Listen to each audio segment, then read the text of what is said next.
Welcome to my Me Time Monday Wellness Hack on the spiritual wellness of healing and happiness of pets. This is a Me Time Monday Wellness Hack, which is part of our Self-Care in 7 Minutes video series. I'm Sherri, gerontologist, author of Me Time Monday, and CEO of the Caregiving Club. I cannot write about the healing power of hugs without also writing about the healing power of pets. To any pet owner, you know your beloved dog, cat, rabbit, horse, or other creature is part of your family. Numerous research studies show our furry companions help with lowering blood pressure, reducing stress, boosting immunity, and our oxytocin levels. It is probably why more than 1/2 of Americans ages 50 to 80 own a pet, and 10% became a new pet owner during the pandemic. The ancient Greeks were the first to use animals in therapy by using horses to lift the spirits of the seriously ill. And in the 1800s, Florence Nightingale used small pets to calm and soothe her psychiatric patients, while the Red Cross used farm animals in the 1940s to help World War II veterans suffering from shell shock, or what we call today PTSD, post-traumatic stress disorder. While our pets give us emotional health benefits, we cannot overlook the physical health benefits. How many of us would take ourselves out for a walk 3 times a day, or do beneficial stretching in the morning after watching our dog or cat do a little pet yoga stretch, reminding us we should do the same? Even the goats got into the action when goat yoga became a trend a few years ago. Practiced with dwarf or baby goats, it's like a quick massage as the goats hop on your back and then hop off. For some, practicing yoga outside with animals you can see while breathing and posing is a reminder of simpler, calmer way of life and helps with the meditative aspect of yoga.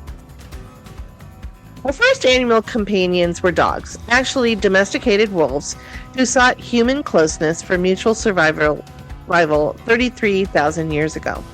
Scientists believe it was during this time that dogs developed what we call today puppy dog eyes. Researchers from the US and United Kingdom published a peer-reviewed study observing dogs were able to morph their facial tendons to literally create these puppy dog eyes. Bigger, sadder, younger, cuter faces to literally manipulate their human loved ones into a treat, hug, or a walk. As man evolved, so did wolves, becoming our modern-day protectors and soothers. It is why they are known as man's best friend. The strength of that bond and those thousands of years of companionship has led researchers to believe dogs are uniquely in tune with human behavior and can interpret our emotions and even identify smells that can correspond to danger and disease. Dogs have a heightened sensitivity to smell. They can smell things 10,000 to 100,000 more acutely than humans.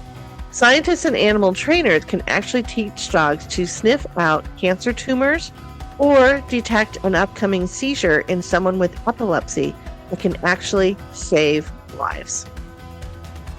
In 2005, a stray kitten wandered into a nursing home in Providence, Rhode Island. The cat was named Oscar, and he quickly became a beloved pet in the facility, known for finding those in their last hours of life and sitting near them to comfort them. Rather than being seen as a bad omen, residents, staff, and family thought of Oscar as an angel who would come to help their loved one pass away peacefully. Oscar's legend grew with the book Making the Rounds with Oscar, chronicling how this cat brought comfort and companionship for those taking their final journey. Sadly, in 2022, Oscar passed away himself at age 17. Staff and visitors gathered to commemorate the cat, who in his lifetime brought solace to hundreds of humans.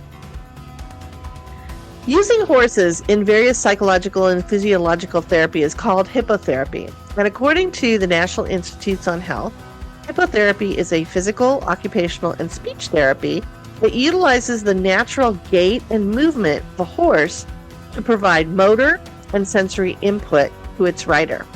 It is based on improvement of neurological functions and sensory processes and used for patients with physical and mental health disorders.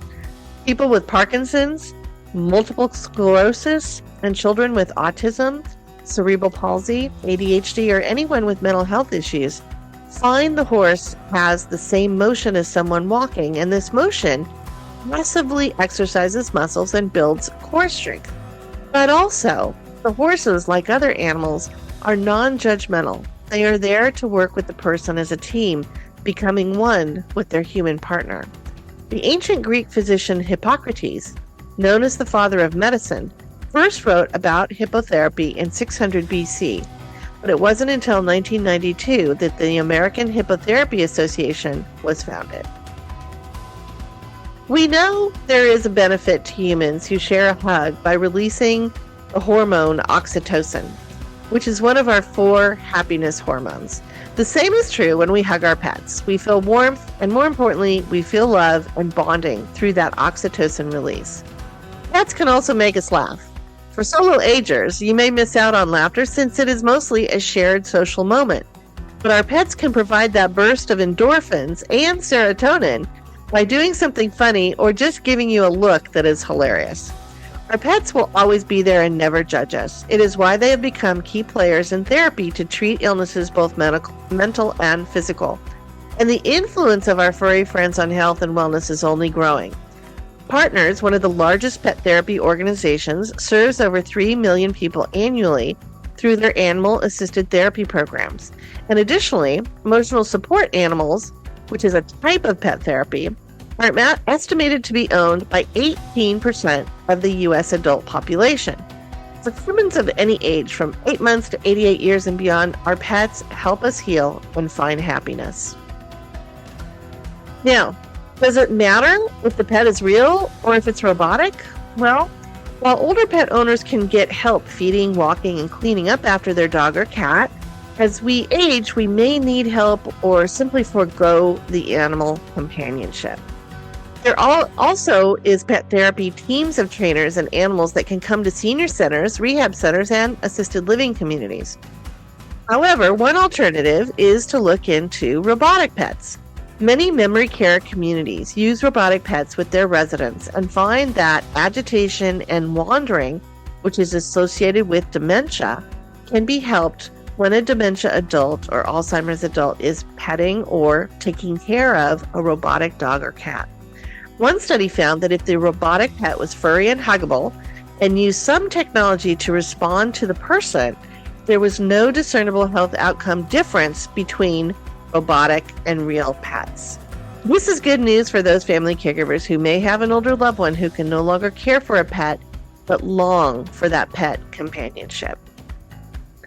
And finally, Anatole France wrote, "Until one has loved an animal, a part of one's soul remains unawakened. There is a spiritual aspect of animals that helps heal your soul. Most pet owners know the loss of your trusted, non-judgmental companion can be as devastating as the loss of a loved one. I find it hard as a Christian that the faithful believe animals do not have souls and therefore will not be reunited with us in heaven. One look into the eyes of dogs I have loved tells me God would not do that to us. After all, when you spell God backwards, doesn't it spell dog? I am not the only sad Christian when it comes to pets in heaven. Scottish artist and animal lover Edna Klein Rickey obviously felt the same way more than 60 years ago when she poured her grief over the loss of her beloved dog Major into the Rainbow Bridge poem. Poem reads, "You will be reunited with your pet after crossing the Rainbow Bridge together once in heaven." This chain letter to Klein Reiki's close friends became a 1994 Dear Abby column.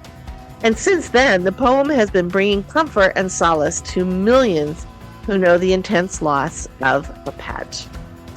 I hope you enjoyed this Me Time Monday wellness hack. Every Monday, I will have a new self-care in 7 minutes video.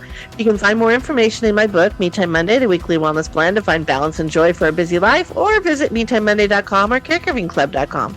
And don't forget to subscribe to our Caregiving Club YouTube channel to get all the self-care in 7 minutes videos every Monday. Take care and stay well.